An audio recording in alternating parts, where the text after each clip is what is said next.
afternoon, brothers and sisters. Welcome and thank you for joining the Healing Eucharist Daily Mass. Today is Saturday of the sixth week of Easter before the Ascension. Our Mass presider is Reverend Father Glenn Paul Gomez, SVP. We now begin the celebration.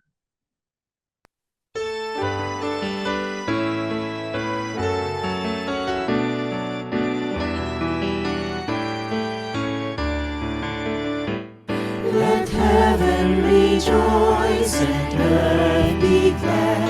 Let all creation sing.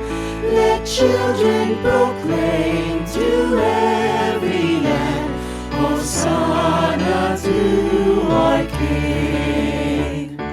Sound the trumpet into the night. The day of the Lord is near. Wake His people, lift your voice, proclaim it to the world. Let heaven rejoice and earth be glad. Let all creation sing. Let children proclaim to every land, Hosanna to our King. Let children proclaim to every land, Hosanna to our King. In the name of the Father, and of the Son, and of the Holy Spirit, Amen. the Lord be with you.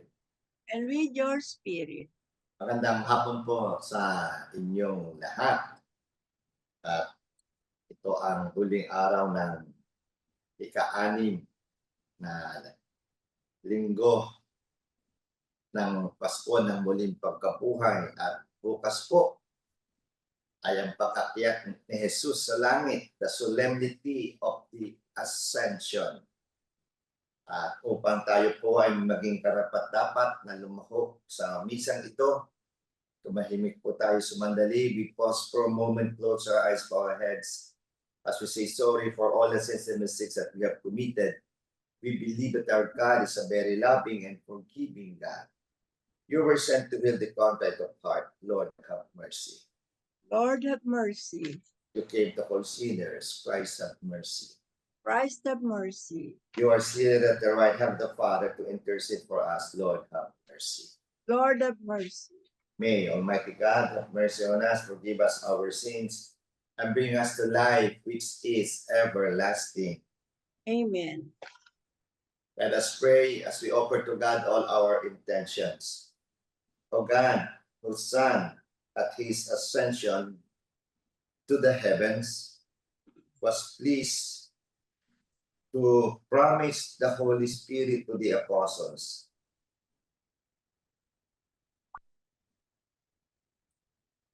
Grant that just as they received manifold gifts of heavenly teachings, so on us too, you may bestow spiritual gifts.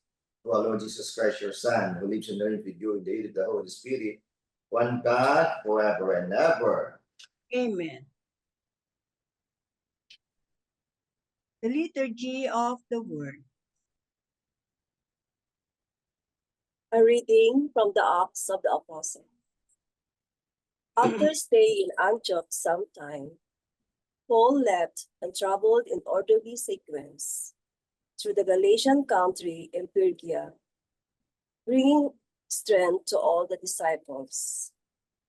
A Jew named Apollos, a native of Alexandria, an eloquent speaker, arrived in Ephesus. He was an authority on the scriptures. He had been instructed in the way of the Lord, and with ardent spirit spoke and taught accurately about Jesus. Although he knew only the baptism of John, he began to speak boldly in the synagogue. But when Priscilla and Aquila heard him, they took him aside and explained to him the way of God more accurately. And when he wanted to cross to Achaia, the brothers encouraged him and wrote to the disciples there to welcome him. After his arrival, he gave great assistance to those who had come to believe through grace. He vigorously refuted the Jews in public, establishing from the scriptures that the Christ is Jesus. The word of the Lord. Thanks be to God. God is King of all the earth. God is King of all the earth. All you peoples, clap your hands. Shout to God with cries of gladness. For the Lord, the Most High, the Awesome, is the great King over all the earth. God is King of all the earth. For King of all the earth is God. Sing hymns of praise. God reigns over the nations. God sits upon his holy throne. God is King of all the earth. The princes of the peoples are gathered together with the people of the God of Abraham. For gods are the guardians of the earth. He is supreme. God is King of all the earth. Alleluia, alleluia. I came from the Father and have come into the world. Now I am leaving the world as going back to the Father. Alleluia, alleluia. The Lord be with you. And with your spirit. A reading from the Holy Gospel according to John. All glory to you, O Lord. Jesus said to his disciples, Amen, amen, I say to you, whatever you ask the Father in my name, he will give you. Until now that you have not asked anything in my name, and ask, you will receive, so that your joy may be complete. I have told you that these figures of speech, the hour is coming when I will no longer speak to you in figures, but I tell you clearly about the Father. On that day, you will ask in my name, and I do not tell you what I will ask the Father for you. And the Father himself loves you because you have loved me, and I have come to believe that I come from God. I came from the Father and have come into the world. Now I am leaving the world and going back to the Father. The Gospel of the Lord. Praise to you, Lord Jesus Christ. Ito po ang ating pagbabahaginan. Ako'y nagtaka sapagkat ang ebanghilyong aking ipinaghanda ay iba. Kaya tinitingnan ko kung saan yung gospel na nakuha. Anyway,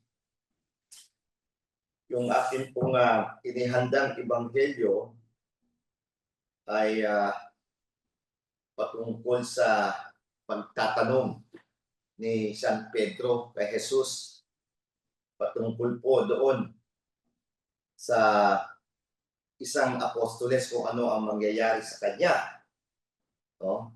Yun po ang aking pinagbatayan ng aking pagninilay. Kaya nais ko na lang pong ibahagi sa inyo ang dito rin. Medyo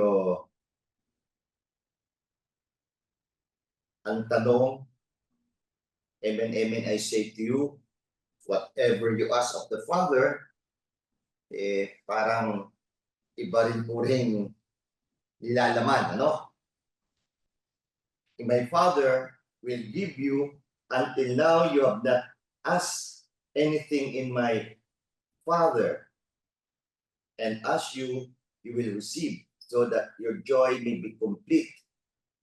I have told you this in figure of speech. The hour is coming when I will no longer speak to you in figure, but I will tell you clearly about the Father. So, siguro po sa huling araw ng ika-6 na linggo ng Pasko ng muling pagkabuhay, at nais kong hikayatin kayong lahat na ipagdasal ang ating bansa, lalong-lalo na po sa pangyayari sa politika. Alam po naman natin na lalo na sa Senado, ating nasaksihan, papanood ang tinatawag na madali ang pagpalit ng mga pinuno, at ang presidente ng Senado sa isang iglap ay nagbago na. Kaya nga, humiling tayo sa Diyos na gabayan ang ating bansa. Tayo ay manalangin at tawa magasing sa katotohanan. Dahilan sa hindi lang sa bansa, kilalang ngayon ang pangyayari sa ating bansang Pilipinas, alam na rin sa buong mundo. At sino ang masama? Hindi lang naman yung gumagawa ng mga eksena, kundi ang buong Pilipinas. At kaya nga, kung ating babalikan na naman ang kwento, no? Kaya talagang we ask Jesus, baka naman sabihin niya, hindi pa tayo humihingi ng tunay na gusto natin. Kaya sa misang ito, hilingin natin na lahat tayo ma-convert. Lalong-lalo na sa pangyayari nga, hindi lamang yan sa Senado. Yung pang tinatawag natin flood control, marami na rin nadidisbaya. Parang nawala na. Bilyon-bilyon ang mga nakuha sa kaban ng bayan, parang walang nangyari. Kaya we ask our resurrected Jesus. At tamang-tama naman kung ating iugnay bukas sa pag-akit niya sa langit, dalhin niya ni Jesus ang problema ng ating bansa, ang problema ng mundo. At isama na rin natin na hanggang ngayon, walang katapusan, walang endgame na tinatawag, ang magkasamang US-Israel versus Iran and its proxies. At ang tao naman po ang naghihirap. Tayo nga mismo, pasalamat na lang. At bumaba na ang gasolina. Kaya ang panalangin natin, ang ating panalangin pagdarasal, at nawa tayong lahat ay umangat. Kaya kanina kasama ko si Jeff, parang ibabalik na natin yung ating live. Pero ang ating magiging title Let Us Pray. Manalangin tayo. Yun po siguro ang ating maiaambag sa mga pangyayari. Kasi kung tayo ay makikiisa pa sa mga pang nangyayari, pag ikaw nagsalita, anong gagawin ng tao? Baka BBM yan.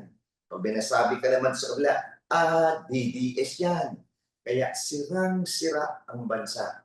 Kaya ang tunay na solusyon, umangat, nakatuon sa Diyos, nakatuon kay Jesus, nakatuon sa Banal na Espiritu Santo. Kahapon po, kami ni Father Emily umattend ng anniversary ng HTM Group yan po sa Holy Family Binundo. 25 years na po ang prayer group ng Holy Family Binundo. Naantig po ako kasi ito yung prayer group ng HJM. 25 years na nga po yung kanilang prayer group. Grateful Heart. After 25 years, ang tema nila, Grateful Heart. for 25 years of prayer and praising. Wow, ang ganda. At may nagpatutuon na dalawa. Sila ay patuloy na naglilingkod maski yung isa, asawa niya, 3 years ago, namatay. Ilang buwan sumunod yung anak, namatay. At sa kanilang pagkikwento, ako'y naantig. Bakit? Sapagkat patuloy pa rin nagsisilbi, patuloy pa rin nananalangin at nagbibigay puri sa Panginoon. Yan po si Tita Ami. At pangalawa, yung tinatawag naging pastoral head na sila, si Tito Ruben at Tita Rita. Nasunog po ang bahay nila. At sila nga ay tumutulong, pero nung sila ay nasunugan, hindi bumitaw sa Panginoon. Nasunog ang 2 palapag na bahay. Alam niyo po ang ending ng kwento. Ngayon, mga ilang taon na nakalipas, may bahay na sila. Hindi lang 2 floors, 5 floors pa. Amen. Yan siguro ang sinasabi ni Jesus na ikaw ay nagdasal na at napalitan pa ang mga nawala at ang Diyos ang magbibigay sa atin ng lakas para tumuloy tayo at huwag bibitiw sa Kanya. Pili mo, yes mo, gawin mo. Kaya ngayon naman po ating itaas sa Panginoon ang ating mga personal intention. And for each petition, we will say, Lord, hear our prayer.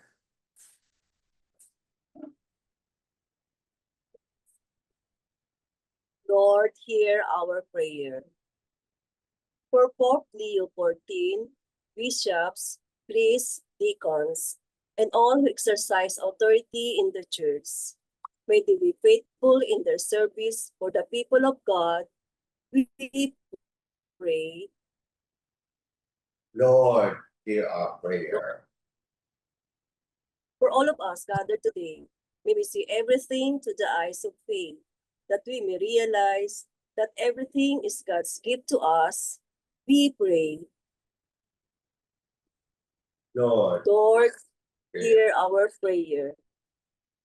For all missionaries who have left home, country, and family to proclaim the gospel to all nations, may the Lord protect them from all dangers, strengthen them in their loneliness, give joy to their communities, and fulfillment in their apostolate.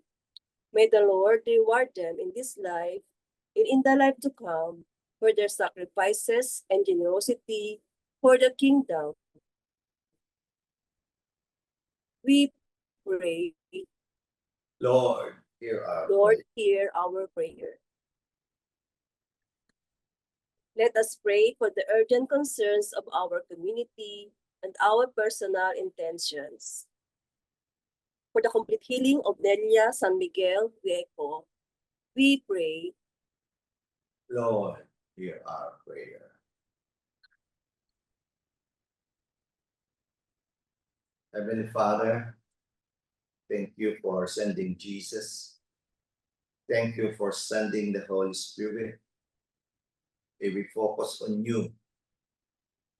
May we always ask the help of Jesus and the Holy Spirit as we continue living here on earth.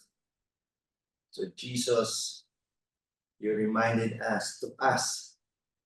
So we have just offered to you all our intentions, and we claim you will give us best for each one of us. All this we ask to you, O Lord. All these prayers and petitions, accept them. Amen. Offertory. The liturgy of the Eucharist.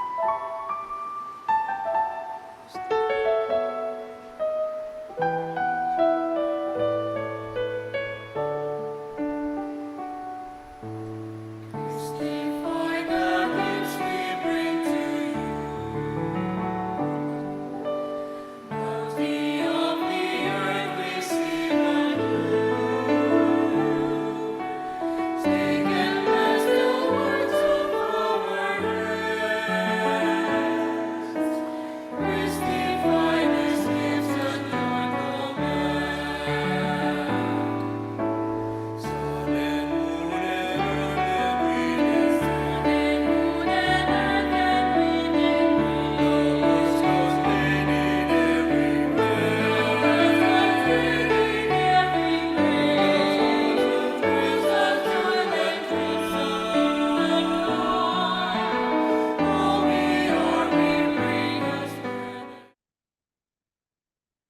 So pray now, my dear friends, that this our sacrifice and our own personal intentions may be acceptable to God, the Almighty Father. May the Lord accept the sacrifice at your hands for the praise and glory of his name, for our good and the good of all his holy church. Constantly shape our minds, we pray, O Lord, with the practice of good works, that trying always for what is better, we may strive to hold ever fast to the Paschal mystery. To our Lord Jesus Christ, your Son, who lives and reigns with you and leading the Holy Spirit, one God, forever and ever. Amen. The Lord be with you. And with your spirit, Lift up your hearts. we lift them up to the Lord. Let us give thanks to the Lord our God. It is right and just. It is truly right and just, our duty and salvation, at all times to acclaim you, O Lord. But in this time above all, to Lord you yet more gloriously, when Christ our Passover has been sacrificed. By the oblation of his body, he brought the sacrifices of all to fulfillment. In the reality of the cross, and by the commending himself to you for our salvation, showed himself the priest, the altar, and the lamb of sacrifice. Therefore, overcome with paschal joy, every land, every people, exalts in your praise, and even the heavenly powers, with the angelic host, sing together the unending hymn of your glory as they acclaim you.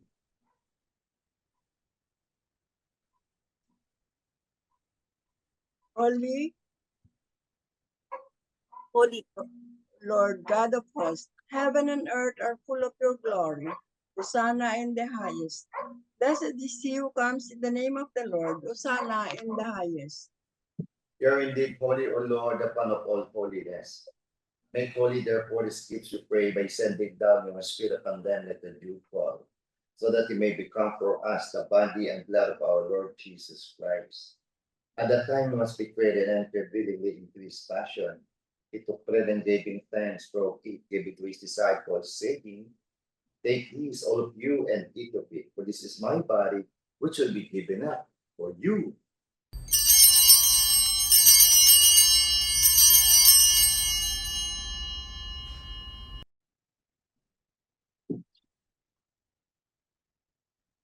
In a similar way, when supper was ended, he took the chalice and once more giving thanks, he gave it to his disciples, saying, "Take these, all of you, and drink from it, for this is the chalice of my blood, the blood of the new and eternal covenant, is before out for you and for many for the forgiveness of sins. Do this in memory of me."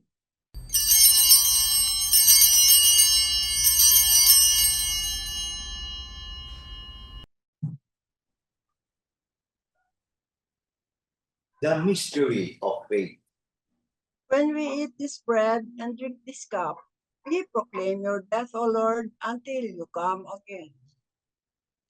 Therefore, as we celebrate the memorial of his death and resurrection, we offer you, Lord, the bread of life and the chalice of salvation, giving thanks that you have held us worthy to be in your presence and minister to you. Humbly we pray that partaking of the body and blood of Christ we be gathered into one by the Holy Spirit. Remember, Lord, your church spread throughout the world and bring her to the fullness of charity, together with Leo, our Pope, Elias, our Bishop, and all the clergy, the religious and entire people. Remember also our sisters and brothers of fallen asleep in the hope of the resurrection. In all who have died in your mercy, welcome them into the light of your face. A person as O Lord, we pray, that with the Blessed Virgin Mary, Mother of God, with Blessed Joseph, her spouse, with the blessed apostles, and all the saints, St. Anna Jansen, St. Joseph Reynadinets, the SBD Martyrs, San Isidro Labrador, and all your saints who have tissue throughout the ages. May Mary to be co-heirs to eternal life, and may praise and glorify you to your Son, Jesus Christ. Through him and with him in him, O God, Almighty Father, in the unity of the Holy Spirit, all glory and honor is yours forever and ever. Amen. Pakita natin sa Ama na tayo, kagaya sinabi ni Jesus, magdasal at sambitin, sabihin ang ating mga pangangailangan. Kaya ating ngayong awitin ang dasal na itinuro sa atin ng ating Panginoong Hesus Kristo.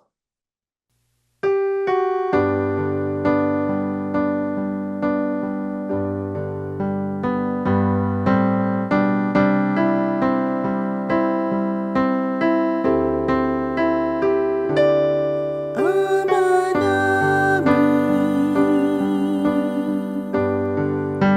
sumasalangit ka. Sambahin ang ngalan mo.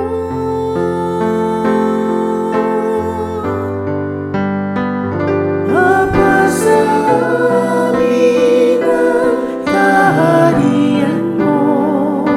Sundin ang loob mo dito sa lupa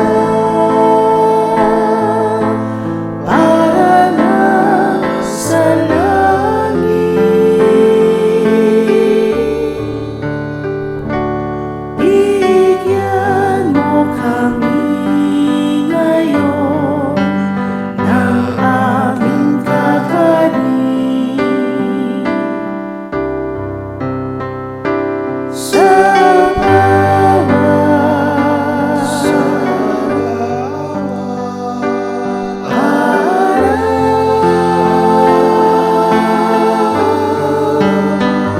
at patawarin mo aming sala tulad ng aming pagpapatawad sa nakakasala sa amin. At huwag mo kami ipahintulot sa tukso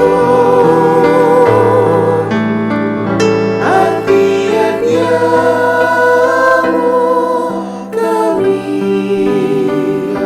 sa lahat ng masama.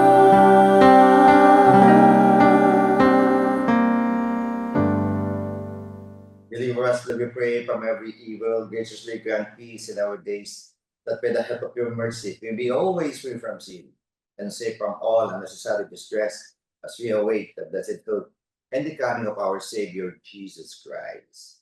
For the kingdom, the power, and the glory are yours, now and forever. Lord Jesus Christ said to the apostles, peace I leave you, my peace I give you. Lord, look not on our sins, but look on the faith of your church, and graciously grant her peace in unity in accordance with your will, who live and reign forever and ever. Amen. The peace of the Lord be with you always. And with your spirit. With Jesus, the Holy Spirit, God the Father in our hearts, bahagi po natin ang ating pinakamatamis na ngiti bilang sagisag ng kapayapaan sa isa't isa. Peace, Yes, Father, Father, with peace the with Lord. you all. Peace with you, Father. Marlo, sa lahat po, kapayapaan. Lamb of God, you take away the sins of the world, have mercy on us. Lamb of God, you take away the sins of the world, have mercy on us.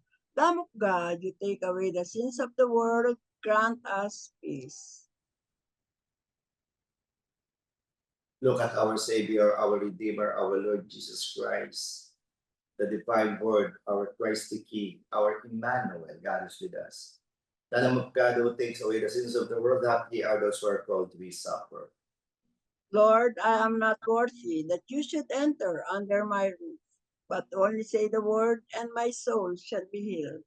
In the body and blood of Christ, bring us to life everlasting. Amen.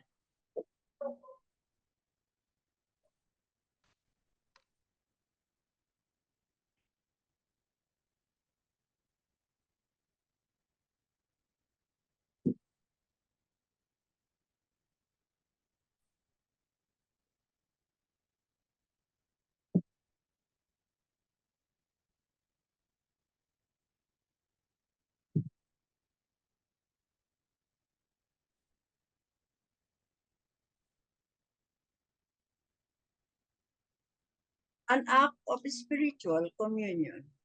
My Jesus, I believe that you are present in the most holy sacrament.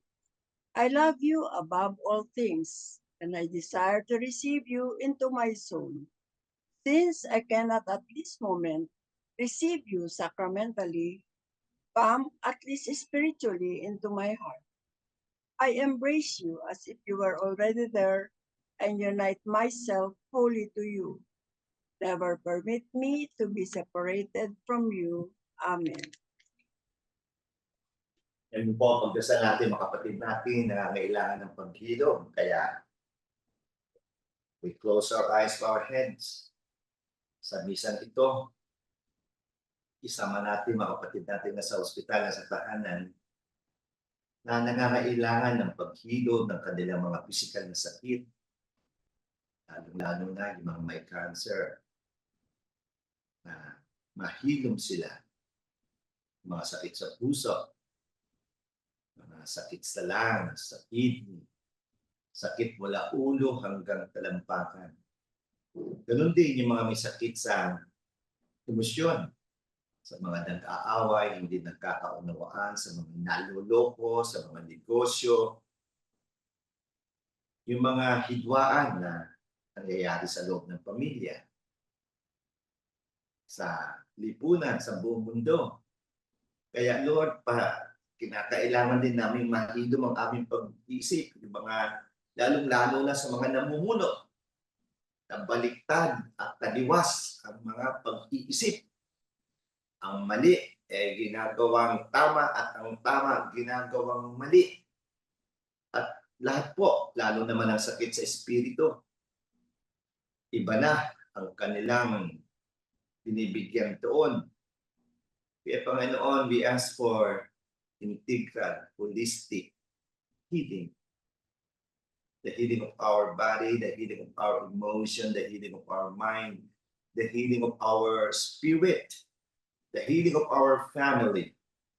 And Lord, also, we ask for financial healing. Marami po ang nawawala ng trabaho, at kung may sweldo, hindi sapat ang sweldo, ilumin mo rin po ang bulsa at ang paghilom ng aming nag-iisang Mother Earth.